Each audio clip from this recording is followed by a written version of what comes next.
2025, tivemos dois avanços significativos para a sanidade do rebanho bovino: a ampliação da rastreabilidade individual por meio do lançamento do PNIB e o status de Brasil livre de febre aftosa sem vacinação. Agora, com mais espaço na agenda sanitária, o Brasil avança para vencer a brucelose bovina, uma doença que afeta a produtividade e o bolso do produtor. E este é o assunto deste episódio de Ouço Agro Gestão e Mercado. Eu, Natália Fernandes, estou com uma especialista no assunto, a pesquisadora da Universidade Federal de Lavras, Elaine Dornelles. Então fique com a gente e venha entender como que cada elo da cadeia pode contribuir no avanço desse processo, nessa conquista sanitária para o país. Ouça o Agro, o podcast do Sistema CNA-Senar. Venha com a gente e fique por dentro de tudo o que acontece no mundo do agro. Não esqueça de se inscrever no nosso canal do YouTube, no Spotify ou no seu tocador de podcast favorito. Elaine, seja bem-vinda ao podcast Ouço Agro. Eu que agradeço o convite, fico muito honrada com essa participação. Elaine, antes de qualquer coisa, queria que você falasse o que é a brucelose, como que ela afeta os animais e esses prejuízos mais sentidos pelo produtor. Bom, a brucelose ela é uma doença conhecida há muitos anos, é uma doença bacteriana, então causada por uma bactéria chamada Brucella abortus nos bovinos, que é o que a gente tem no Brasil hoje, e ela causa principalmente nos bovinos aborto no terço final de gestação, então é um grande prejuízo para o produtor. Imagina a expectativa de uma fêmea parir um animal que vai dar continuidade ao rebanho e ela aborta. Então nos rebanhos que a gente tem a doença acontecendo pela primeira vez, a gente pode chegar a até 50% de abortos no terço final quando o animal é a primeira vez que ele se infecta, sabe? Então a gente tem não só o aborto, que é a principal manifestação, mas também às vezes o nascimento de bezerros fracos, que não são viáveis, acabam morrendo ali logo após o parto, ou ainda de natimortos. E acaba também que essas fêmeas que abortam, ou mesmo que têm esses bezerros fracos, elas também têm uma taxa muito maior de retenção de placenta e podem ficar inférteis após esse período pós-parto ou pós-aborto, e a gente tem uma alta taxa de serviço dos animais também. A gente tem animais aí que vão ficar com 11, 10 serviços do pós-parto. É uma doença que afeta fêmeas somente? Principalmente as fêmeas. O macho também é afetado, né, mas o Brasil hoje, como a gente tem grande parte do nosso rebanho trabalhando com inseminação artificial e as centrais são muito bem controladas, isso é um problema menor, mas no macho causa orquite e epididimite nos machos. Só que é um sintoma que a gente vê com menos frequência, a não ser com rebanhos muito acometidos. Então, o que acende o alerta para o produtor, de fato, é o problema reprodutivo, especialmente o aborto no terço final de gestação. Isso é muito chamativo para o produtor, porque o que a gente espera numa reprodução normal numa fazenda são perdas de prenhez até 60, 90 dias de de parto, desculpa, de prenhez, de gestação. Só que no que a gente vê nos animais com brucelose é o contrário do esperado. Em vez de eu ter perdas de prenhez até 90 dias, eu vou ter perdas de prenhez no final, acima de 180 dias de gestação, o que não é esperado, então o prejuízo é muito maior. Aí a gente vê a importância do manejo, que o produtor faz, do controle, do processo de gestão também, para ele conseguir identificar alguma coisa fora do normal. Hoje, você acredita que, de forma geral, os produtores já conseguem identificar algum problema e desconfiem da brucelose por conta dos sintomas ali, desses efeitos nos animais? Olha, eu acho mais difícil um produtor não saber que ele tem brucelose no rebanho, porque a reprodução, ela é o carro-chefe de qualquer, seja produção de leite, seja produção de carne, né? Então o produtor, o único índice que ele controla geralmente é os índices reprodutivos, Porque a perda é muito grande. É muito grande, ele faz um investimento grande em genética, em sêmen, então ele acaba tendo esse controle maior. Então eu acho pouco provável, só se for com o passar dos anos, porque com o passar dos anos, se uma propriedade tem brucelose, a perda começa a ficar menor. Então pode ser que com o passar dos anos eu não vou ter mais 50%, 20% de aborto, eu vou ter um número menor, porque a doença se estabiliza dentro do rebanho. Então pode ser que ele não perceba, mas é mais difícil. Existem doenças muito mais silenciosas do que a brucelose. Eu costumo dizer que ela é uma doença que a gente vê, sabe? É uma doença que o produtor percebe que está causando problema. Comparando até a questão de aftosa, que eu comentei aqui na introdução, a gente com também muita dedicação, muito trabalho do Ministério, de todos os elos da cadeia, o Brasil este ano conseguiu o status de livre de febre aftosa sem vacinação. E aí você colocou que a brucelose não é tão silenciosa assim. E a brucelose também tem um programa, de mais de 20 anos 24 anos. Para erradicação, para controle, para erradicação também. E aí eu queria que você ponderasse um pouco a questão, não focar só nas diferenças, de aftosa e brucelose, mas pensando no programa e no avanço que esse programa gerou até então para o status que a gente tem atualmente da brucelose no país. Bom, a gente tem um programa, como você colocou, já tem mais de 20 anos, ele foi lançado em 2001, então a gente tem 24 anos do programa. O programa não é só para brucelose, ele é controle e erradicação de brucelose e de tuberculose animal. Já a tuberculose também é uma doença mais silenciosa, mais difícil de perceber. Eu acho que nesses 24 anos de programa, o que mais avançou foi, de fato, o controle da brucelose, sobre dois aspectos, principalmente, se eu fosse pontuar nesses 24 anos. O primeiro deles é que hoje a gente conhece o tamanho do nosso problema. Porque há 24 anos atrás, ou mais de 20 anos atrás, a gente não sabia qual que era o percentual, a prevalência da doença nos rebanhos brasileiros. Então a gente não sabia quais estados tinham mais brucelose, quais tinham menos, quais eram os riscos. E se eu tenho problemas de tamanhos diferentes, o meu foco tem que ser diferente, né? Então eu não posso adotar a mesma estratégia que eu adoto para Goiás, Mato Grosso, para Santa Catarina, que tem a menor prevalência do Brasil. Então hoje a gente conhece o nosso cenário muito bem, e eu acho que isso é um avanço muito grande, porque exige um trabalho hercúleo dos órgãos de defesa, junto com toda a academia, para poder produzir essa informação e eu saber hoje exatamente qual que é o status para a brucelose e para alguns estados também para a tuberculose. E o segundo ponto que a gente avançou muito foi na cobertura vacinal. Não é igual em todo o Brasil, a gente sabe que especialmente os estados do Nordeste e alguns do Norte têm dificuldade ainda com atingir uma cobertura vacinal alta, mas a gente avançou muito. Os estados do Centro-Oeste, então, são grandes campeões em termos de cobertura vacinal. A gente tem vários estados aqui que conseguiram reduzir, em 10 anos do programa, quase pela metade a prevalência de brucelose com coberturas vacinais alta. Então, atacando o problema de frente. Tem muito a ser feito, a gente ainda está na fase de controle. A gente não chegou na erradicação para a maioria dos estados. A gente só tem Santa Catarina hoje na erradicação para a brucelose, os outros estados todos, então, ainda na fase de controle. Mas a gente olha para trás com uma sensação de que a gente avançou. Então, o programa teve esse sucesso em algumas áreas. Tem muito para avançar ainda, mas a gente pode olhar e falar assim, olha, desses dois pontos de vista, de conhecer o tamanho do problema e de avançar na vacinação, nós conseguimos avançar. O programa ele estabelece algumas questões relacionadas à vacinação e o que fazer a depender do diagnóstico, né, de positivo para brucelose, e tem também isso que você falou da prevalência diferente para cada região. A gente está falando, inclusive, de um país muito diverso, né, com sistemas de produção diferentes, perfil de produção, e às vezes até das organizações mesmo, dos modelos de negócio regionalmente, às vezes com cooperativas, enfim, ou com a própria indústria mais próxima, com tanques compartilhados, né, e isso acaba sendo um desafio também para você tomar a decisão de como fazer um controle efetivo. Tem iniciativas hoje, você acredita que daqui em diante pode crescer ou que é necessário estratégias regionais para que se avance no controle, entendendo essas especificidades? Ou não necessariamente seria regional, mas alguma outra estratégia que já se aprendeu, né, durante esses anos todos e que agora pretende-se avançar? Bom, eu entendo que a regionalização ela é fundamental. Se eu não individualizar as condutas, não tem como avançar. Porque, por exemplo, eu venho de Minas Gerais. É um estado onde a gente tem naturalmente pequenas propriedades. A média de número de animais de propriedade no nosso estado é abaixo de 50. Então é um número pequeno, são pequenas propriedades, são mais de 300 mil propriedades em Minas Gerais, produtoras de bovinos. É uma realidade diferente do Centro-Oeste, por exemplo. E se você vai para o Nordeste, também é diferente, ou você vai para o Sul do país, é diferente. E também a gente tem que, as prevalências são diferentes. Se a gente for olhar hoje, Santa Catarina é a menor prevalência do Brasil, em seguida vem Paraná, Rio Grande do Sul e Minas Gerais. E depois tem as prevalências mais altas, que estão aqui na região Centro-Oeste. Os dados de prevalência, eles são harmonizados? São todos, esse é o que eu falei que é um dos grandes avanços. O Ministério da Agricultura, em colaboração com algumas universidades no Brasil, conduziu estudos padronizados em mais de 15 estados da federação. Então, hoje a gente conhece, onde tem produção relevante de bovinos, eu conheço a prevalência da brucelose. E isso é o que eu te falei, que se a gente não conhece um problema, como é que eu vou começar a atacá-lo, né? A gente tem que primeiro conhecer. Então, isso é um grande avanço, nós sabemos o tamanho do problema.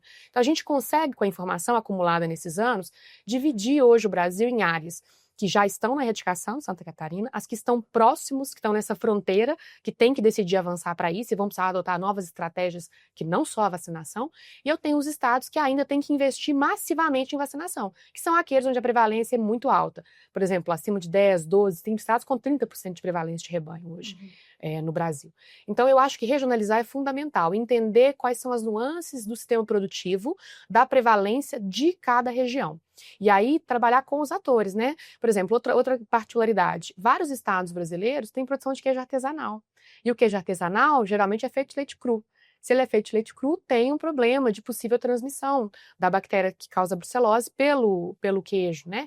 Então, para esses estados onde essa produção é importante, a estratégia tem que ser outra. Eu tenho que trabalhar, por exemplo, com certificação de propriedades livres.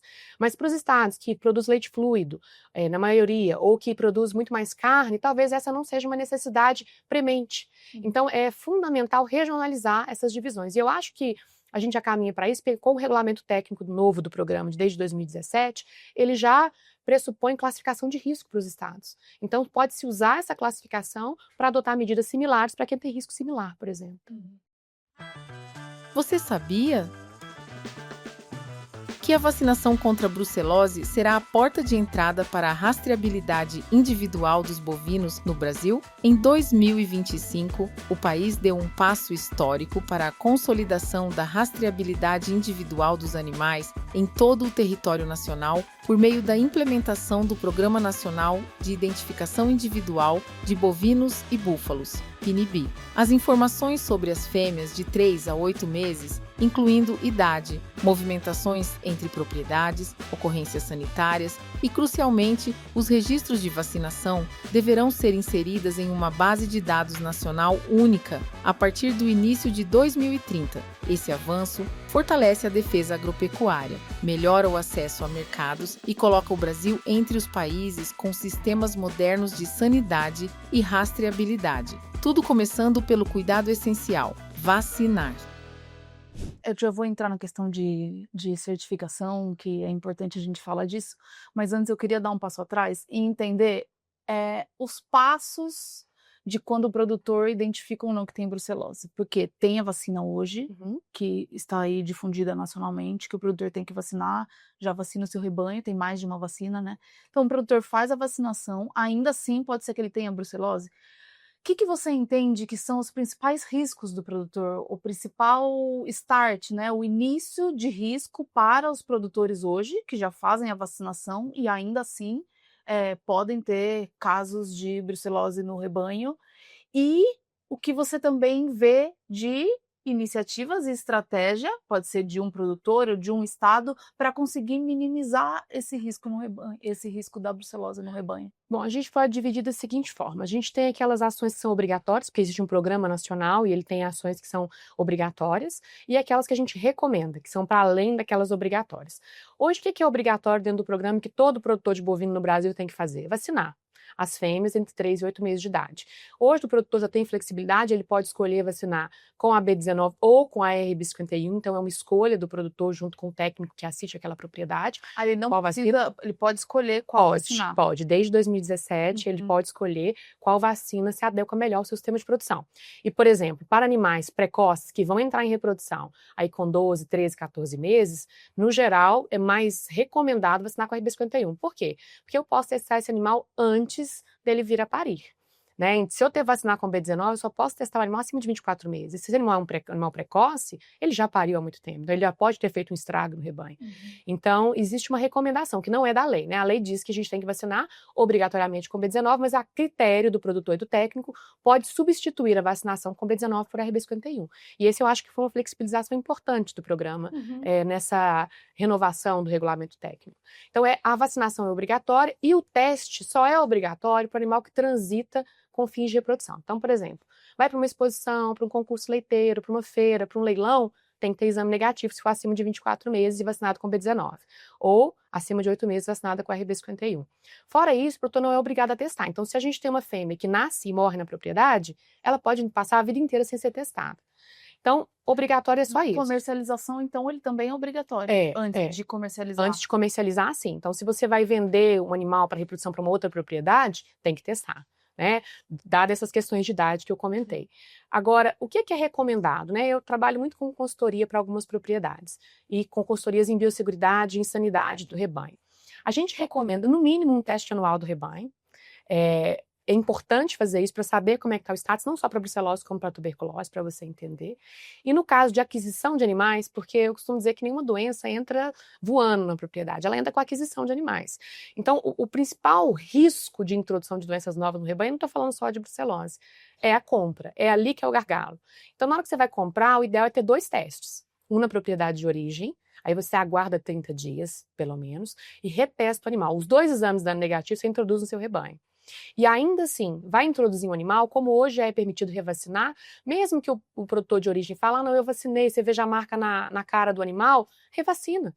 Porque mesmo o animal tenha sido vacinado, a vacina só protege 70% dos animais vacinados. Então, 30% não estão protegidos. Então, quando você revacina ao entrar com o animal na sua propriedade, você acaba melhorando o status imunológico daquele animal. Então, eu acho que como medidas, além das obrigatórias, a revacinação do rebanho, especialmente na aquisição de animais, tá? E a testagem, no mínimo, anual do rebanho para a brucelose. Eu acho que são medidas interessantes para o produtor começar a adotar. Se ele encontrar algum animal positivo, ele vai ter que reportar, né? E aí ele não precisa iniciar um saneamento na maior parte do Brasil, mas se ele quiser optar por iniciar, quer dizer, testar e ir tirando os animais positivos, ele acaba tendo essa possibilidade de fazer isso. Então, é testar e revacinar. Mesmo ele adquirindo, ele faz o teste. E ainda assim eu revacinaria. A minha recomendação Então, tem sido essa. E a revacinação somente com a RB51, né? Porque aí ela é a única permitida para revacinação. a gente vê muito sobre algumas dificuldades do produtor em conseguir avançar, né? Seja ela por falta de vacina, que tem produtores que relatam que na região, enfim, tá com falta de vacina, não sei especificamente qual, se as duas, mas tem uma falta de vacina. Uma talvez tenha um custo maior que a outra, não sei, mas esse é um ponto, né? Você tem que vacinar, às vezes Sim. pode ser que o produtor queira vacinar, no caso da revacinação, senão ele deve, e aí não tem a vacina. Então, esse é um desafio. E outros relacionados a realmente a perda que ele vai ter, né? Se ele tiver que eliminar o animal, caso Seja positivo. positivo. Pensando em outros modelos de outros países que já estão mais avançados do que o Brasil na questão seja do controle ou da erradicação, tem outros modelos que você acredita que possam evoluir no Brasil para que essa perda financeira, né, ou esse risco seja reduzido no caso desse receio do produtor? Hoje a gente tem o que eu considero, né? Isso é uma opinião minha. O maior gargalo do programa nacional hoje é a falta de um fundo indenizatório para o produtor, porque ele acaba sendo penalizado quando ele testa. Porque se algum animal der positivo, em muitos locais ele tem dificuldade até de achar o frigorífico que abata esse animal, porque às vezes não querem, principalmente no Centro-Oeste, como muitos frigoríficos de exportação, nenhum quer receber esse animal. E é muito difícil mesmo, né? Porque você colocou o produtor, com certeza ele quer saber, porque ele vai ter alguma perda se tiver. Então ele tem a possibilidade de fazer o teste quando adquirir o animal, pode revacinar, mas enfim, se ele faz o teste, Ele só dá tem um positivo, penalidades, né? Então ele não se sente incentivado a participar do processo. E eu acho que é preciso que se crie fundos, porque todos os países, você me perguntou, que avançaram nisso, seja os países da Europa ou da América do Norte, ou alguns outros países como a Austrália, eles têm fundo indenizatório, onde o produtor ele é incentivado a testar, e mesmo que o fundo não vai cobrir todo o valor real do animal, ele tem que cobrir uma parte disso. O prejuízo tem que ser dividido, vamos colocar assim. E esse fundo ele pode ser de vários modelos, né? Cada país adotou o seu. Inteiramente privado, público-privado ou só público, depende aí da capacidade de financiamento do governo. Mas é fundamental que esse fundo exista para que você tenha um incentivo para o produtor participar. Hoje, a gente tem um número irrisório de propriedades certificadas como livre justamente por isso. Porque não só o custo, todos os exames, o deslocamento veterinário para certificação são do produtor, como o prejuízo também dos animais positivos, eventualmente, que vão ser abatidos, também é do produtor. Então, eu acho que a gente avançou, mas se eu fosse olhar para o futuro, esse é o nosso problema hoje, é equalizar fundos indenizatórios para que os programas possam efetivamente funcionar. E isso é fundamental, especialmente nos estados que vão avançar em um futuro breve para a erradicação. Eu acho que para os estados em prevalência muito alta, ninguém nem pensa em testar e abater todos os animais, porque vai ser uma depopulação muito grande. Mas para os estados como, por exemplo, Paraná, Santa Catarina, Paraná, Rio Grande do Sul e Minas Gerais. Então, com prevalências muito baixas, não tão baixas ainda como Santa Catarina, mas que estão mais baixas, eles têm que começar a pensar nessa alternativa. Uhum. Vamos aproveitar esse gancho que a gente vai escutar uma fala de um convidado especial, o cientista técnico internacional Dr. Luiz Ernesto Sammartino. Ele vai trazer um pouco das experiências bem-sucedidas de outros países. Brucelosis es una enfermedad de los animales que afectan al hombre. Es una zoonosis distribuida en todo el mundo. Por eso es importante controlarla, no solo por la enfermedad de los animales, sino por la enfermedad de la persona. Entonces, distintos países han usado diferentes estrategias para controlar la enfermedad. Países europeos u Estados Unidos han sido más rigurosos porque han controlado con bajar la prevalencia, vacunación para bajar la prevalencia y después con control ya directamente compulsativo, porque son los que obligatoriamente tienen que eliminar los animales positivos. Todo eso con indemnización, o sea, un gobierno paga a los facenderos, paga el sistema, paga todo, paga el control, paga el diagnóstico y paga la vacunación y paga las visitas de control. Más con ese dinero pudieron llegar a alcanzar la erradicación de la enfermedad. Eso nosotros sabemos que no es posible en todos los lugares. Inclusive países de la Europa, como la Italia, la Grecia, a Portugal, a España, tuvieron que ser más drásticos en el control porque era muy difícil de controlarlo ahí. Entonces tuvieron que hacer programas más serios, más intensivos para el control.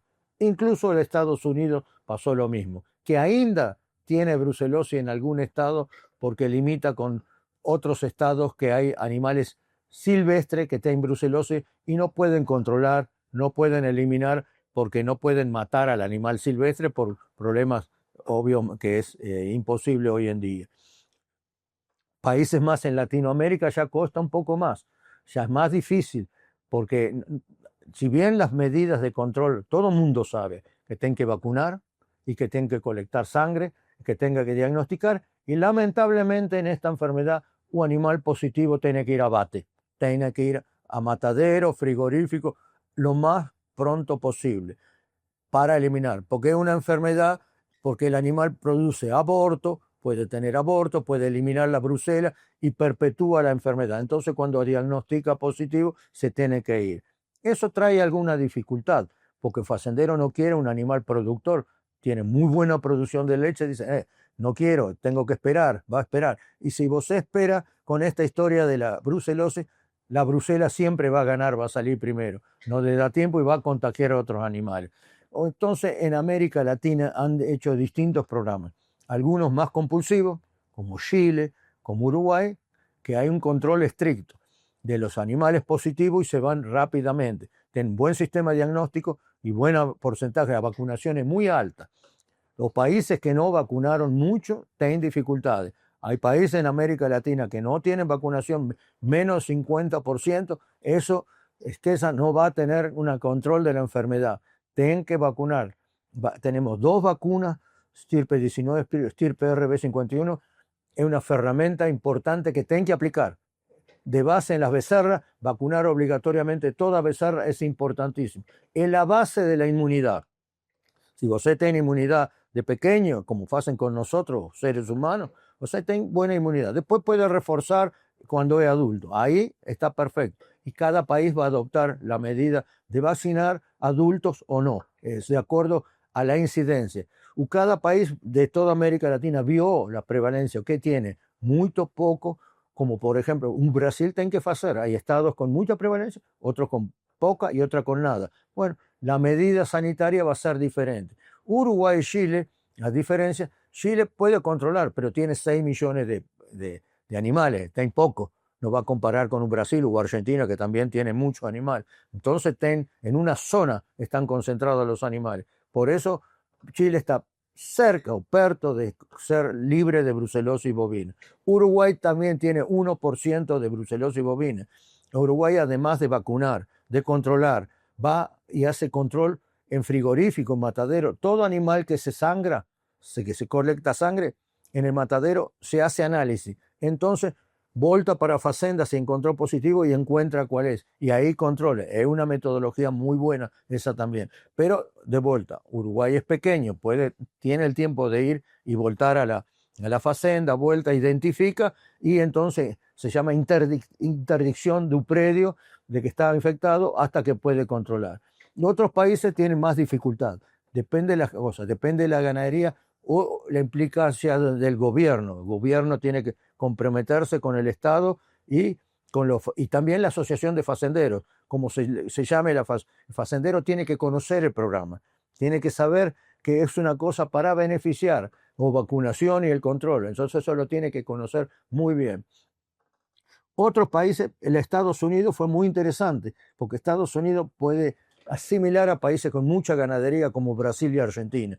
Tienen mucho ganado, lo que hicieron fue vacunar masivamente todo el ganado por muchos años y después empezaron a eliminar, hacer el diagnóstico y bajar la prevalencia. Después trocaron de vacuna estirpe 19 por el RB51 y hicieron un programa muy drástico de control, identificación y eliminación de positivos. Ahí también toda sangre todo animal va a matadero, se tira sangre, colecta, hace diagnóstico y vuelta analiza y si encuentra un positivo, vuelve a la fazenda y controla otra vez. O sea, un programa, las herramientas están todas, son similares. Todo el mundo tiene vacunas cepa 19, RB51, tiene muchos test diagnósticos para controlar, serología es óptima, no tiene excusa para no diagnosticar y luego la medida la tiene que implementar cada gobierno. Cada gobierno implementa una medida de acuerdo a sus posibilidades o su conocimiento.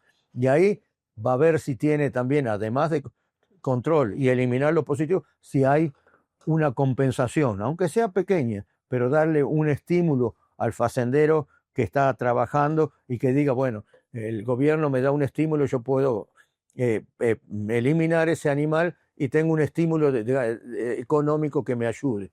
Con ganado de leite se puede hacer de leche mucho más fácil. ¿Por qué? Porque algunos, por ejemplo, estados o algunos países compensa, si vos sos libre de brucelosis y tuberculosis o brucelosis solo, le vamos a dar una compensación y entonces la industria lechera ahí favorece y además el ganadero está contento, fica el programa y va en el programa, se queda en el programa y entonces cumple con ese programa. Lo más importante están, como dije, vacuna, diagnóstico muy bueno y lamentablemente no hay otra forma que hay que eliminar los animales positivos.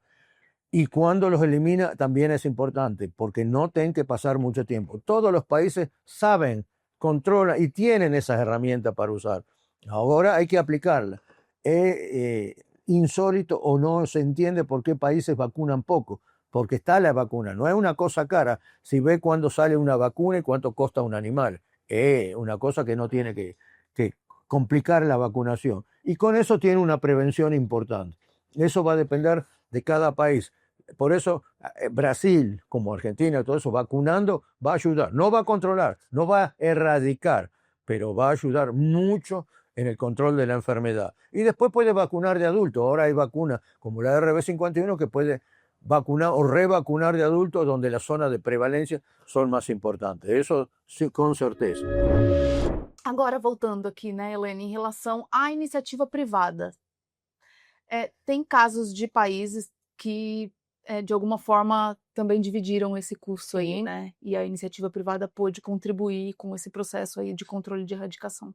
No Brasil, tem iniciativas nesse sentido? Quais são que você acredite que pode ser utilizada como inspiração, né? Tem alguns estados do Centro-Oeste que têm fundos privados, eu acho que no Sul também tem. Em Minas Gerais tem um fundo público-privado, onde cada GTA emitida, por exemplo, uma parte do recurso vai para este fundo. E o fundo, desculpa, o fundo é só para a questão de brucelose ou é a questão sanitária? Esse é o grande problema, é para questões sanitárias de maneira geral. E o que acontece hoje é que não há uma regulamentação muito clara para alguns estados sobre como que esse fundo pode ser usado pelo produtor. E o próprio produtor desconhece que tem esse fundo e alguns não conseguem contribuir. Vou te dar o exemplo nosso de Minas Gerais. O produtor de queijo, que é um produtor muito pequeno, tem lá 5, 7, 10 vacas. Ele não emite ETA, porque, no geral, os animais dele não transitam. Então, ele não contribui para o fundo. Como é que ele pode usar o fundo depois?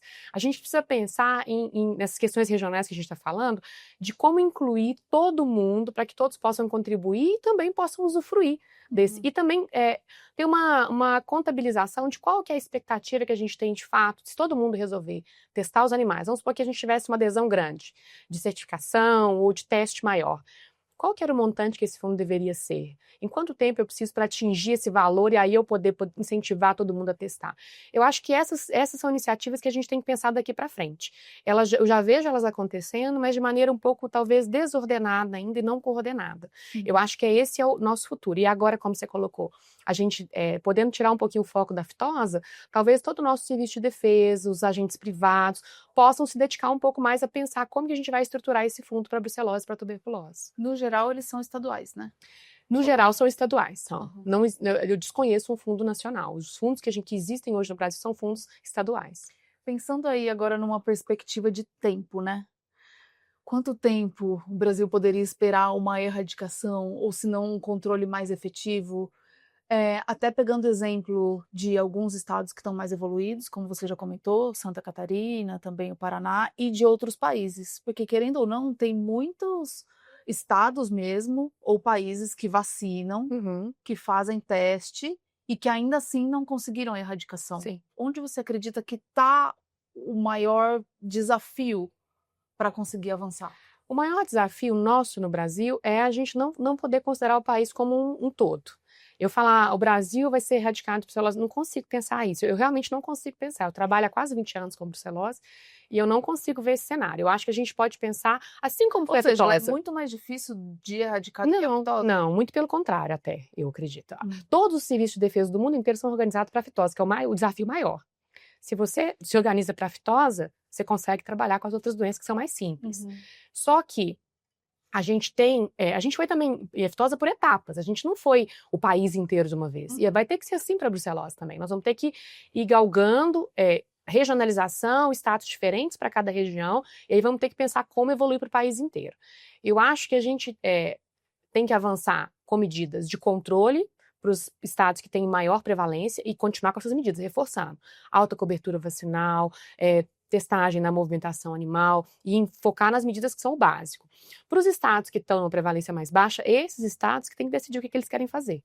Santa Catarina já está no caminho da erradicação. Os demais estados, esses que eu citei antes, é que eu acho que tem que agora tomar uma decisão e caminhar para isso. Eu acho que alguns deles estão se movimentando melhor, mais rápido do que os outros, para que a gente possa caminhar para começar um programa de erradicação. Agora você me pergunta tempo. Olha, tem vários modelos matemáticos que mostram que se eu atingir uma cobertura vacinal alta, acima de 90%, eu consigo, se a prevalência fosse 50%, 40%, 30%, como a gente já teve aqui no Centro-Oeste, a cada 10 anos diminui ela pela metade, geralmente. Então eu consigo muito rapidamente, vamos colocar assim, tratar com o controle da doença. Agora, quando eu atinjo abaixo de 5%, a vacinação só tem pouco efeito. E eu preciso de outras medidas. E aí as outras medidas custam, porque a vacinação é barata. Muito barata. Incentivar a vacinação, obrigar a vacinar, a vacina em si é barata. Agora, quando eu penso que eu preciso certificar, eu preciso identificar foco, eu preciso de um serviço de defesa estruturado, eu preciso de capacidade laboratorial, produção de antígeno, eu preciso de deslocamento de pessoas para o campo para coletar esse material, eu preciso de vigilância ativa, por exemplo, para leite.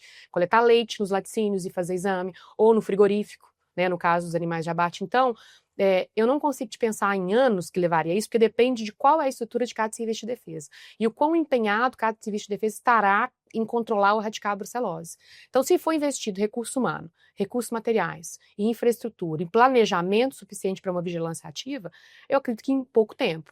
Mas depende da quantidade de dinheiro investida. Essa etapa final, como você está dizendo, ela pode ser realmente mais custosa e aí depende de uma ação mais integrada também, mais organizada, estruturada para que realmente avance. Então, fica aí, não podemos bater o martelo numa data. Não consigo. Você, de novo, trouxe a questão da certificação, né? Até trouxe agora como se ela fosse um passo já à frente para quem já avançou um pouco nessa questão dos números de prevalência. Como que você avalia hoje essas certificações bem-sucedidas no Brasil? O que são certificações bem-sucedidas e qual a vantagem dela para os elos da cadeia, sem considerar também, né, sem precisar falar sobre a vantagem para o próprio Pro defesa produtor. do país. Não, a defesa mesmo, Pra de defesa, você aham. ter uma questão sanitária mais controlada. Eu entendo que a cadeia, especialmente do leite, tem muito a se beneficiar da certificação de livre de brucelose e tuberculose. A gente tem perdido disputas internacionais de exportação de leite porque a gente não tem linhas de leite certificadas.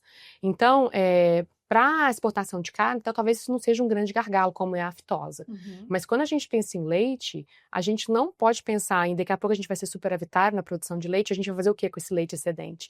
A gente precisa pensar em exportá-lo, vai ser fundamental. A gente tem pedido mercado para alguns outros países latino-americanos nessa questão, porque a gente não tem se organizado o suficiente ainda para que a gente possa ter linhas completas, por exemplo, uma cadeia inteira de uma linha de leite que seja de leite livre de brucelose e tuberculose. E eu acho que essa é uma coisa que a gente pode pensar para o futuro, em termos de ganho econômico para a cadeia do leite. Fora nas questões de risco em saúde pública, maior valor agregado, eu acho que a indústria também pode começar a bonificar mais os produtores, especialmente a indústria leiteira, né? Os produtores que tenham certificação, ou pelo menos que realizam o exame anual, para incentivar que isso aconteça aos poucos, né? E outra coisa também que eu acho que pode crescer no Brasil é o seguro. Né?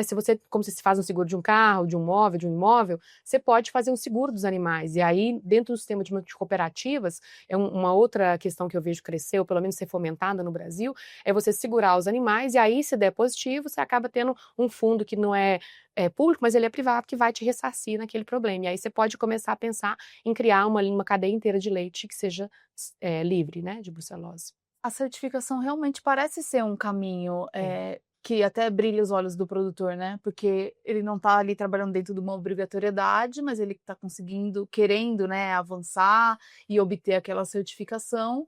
E se sim, ele tiver uma proposta de bonificação por isso, aí é um incentivo mesmo de ele ir avançando aos poucos dentro da sua condição, mas obter essa certificação e ainda ser remunerado por isso. Que assim ele consegue reduzir, né, aquele risco que ele Sim. tem no caso de um positivo e sabendo também que tem um mercado Que paga pague por isso, né? Que agrega valor nessa questão. Eu acho que o produtor de queijo também, e no caso de queijo até já é obrigatório, né? A gente não tem todo mundo que produz queijo artesanal hoje no Brasil certificado, mas já é obrigatório que fosse, por causa dos riscos em saúde pública. E aí é preciso vender esse marketing também de que é um produto que vem de uma propriedade livre de brucelose e tuberculose, então não oferece risco ao consumidor.